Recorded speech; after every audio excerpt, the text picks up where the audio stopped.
Hey guys, what's up? Okay, so today is episode number 7, vlog number 7, or I could go by the date. I don't know what I'm going to start doing vlogs or go by the date.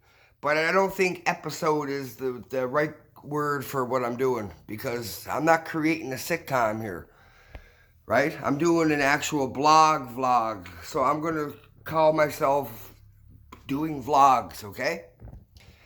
But anyway, my last video was about my withdrawals and the hell I went through, okay?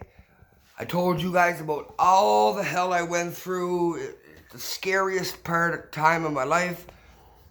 It wasn't fun, okay? It's not something I wish on my worst enemy, right? But everybody's different. Don't be scared of my story because your story could be a week of sleep and you're fine, okay? You could be a week of sleep and you're fine. My story is one of the worst, okay? Don't be scared of your story because your story could be a lot easier than mine with the withdrawals.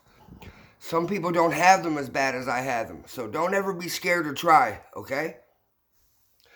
But anyway, so once I started thinking new, and I was running everything from the outside in instead of the inside out, I decided I gotta go home.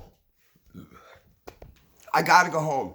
I can't get enough pills. I'm spending hundreds, if not $1,000 a day. Excuse me, I had a hiccup. I'm selling coke. I'm selling, 25, 30 ounces a day. I had this concrete jungle locked down. I had this place locked up. People were all buying my shit. So it was hard to let go. Like, what do I do? Because we're talking a lot of money, man. So, believe it or not, I chose my sobriety. I'm a week sober now. The longest I've ever went from doing drugs since I was 12 years old. I've just went at 40 years old. I've been clean for the longest I've ever been since 12 years old. So to me, that was a major accomplishment. But I've ruined all my stuff with my family back home from how messed up I was, but I knew I had to go home. So I put myself into a rehab. I went to a rehab for 17 days, then for 30 days, then for 60 days. And I was in rehab for 9 months. Let me put it to you like that. I was in rehab for 9 months. And over that time, I fixed my relationship with my mother. So now I had a support system. My mother was my backbone now, okay? Now it was my mom. She accepted me back. I apologized. I'm not perfect. I didn't mean anything I said. It was just, I messed up and I wanted to make it better. And I was thankful for just the start of her talking to me. At least now I can make a plan, okay? So I made a plan to come home because my drug of choice is not in Cape Breton. It used to be years ago, but it's not no more. It's hard to find oxys here, kind of, from what I hear. And from what I hear, they're pre-pressed anyway. It's mostly fucking fentanyl, pardon my French. But anyway, so I'm not even worried about getting high when I'm home. I'm more concerned on my sobriety. So I made my clinic and we transferred everything down here to make everything easy for my transfer, which turned out to be the hardest thing I've ever done in my life. It took me 4 days to get a hold of somebody down here.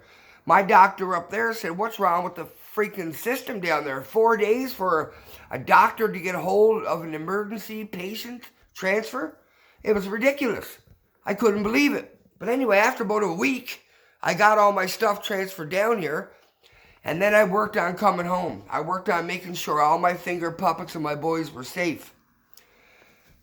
So I pretended to be in Ontario when I was home, right? I had to make sure that my friends were safe.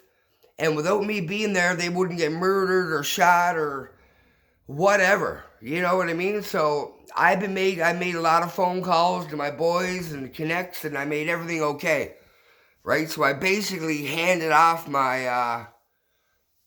my business, man. I handed it over to the people that I trusted the most. Because that way I could hopefully still try to make some money off these people. I love money. I still love money. That's never going to change. But I got to do it the right way.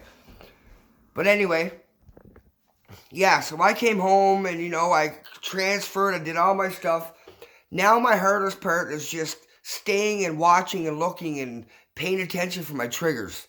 Because my triggers are everywhere. They're there, they're here, they're up, they're down, they're over, they're out.